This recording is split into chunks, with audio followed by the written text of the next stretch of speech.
এরপরে প্রশ্ন হলো, হাঁটুর উপর কাপড় উঠলে অনেকে বলে ওযু নষ্ট হয়ে যায়, আবার অনেকে বলে ওযু নষ্ট হয় না, কারণ ওযু ভঙ্গের কারণের মধ্যে নাকি হাঁটুর উপর কাপড় ওঠার কথা নাই। এক্ষেত্রে শরীয়ত কি বলে? খুব সুন্দর প্রশ্ন, এবং এই ভুল ধারণাটা আমাদের এই অঞ্চলে একটু বেশি। এই অঞ্চলে মানুষের মধ্যে দেখা যায় যে এই ধরনের ধারণা একটু বেশি। হাঁটুর উপরে কাপড় উঠলে বলে যে ওযু চলে গেছে। আসলে কি যায় না।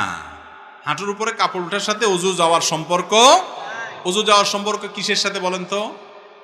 ওযু ভঙ্গের সাথে। বায়ু আসলো কিনা, পেশাব পায়খানা আসলো কিনা, ঘুমায় পড়ছেন কিনা, এগুলো ওযু ভঙ্গের কারণ। বেহুশ হয়ে গেলেন কিনা, রক্তপুষ পানি বাইরে হয়ে গলায় পড়ছে কিনা, এগুলো ওযু ভঙ্গের কারণ।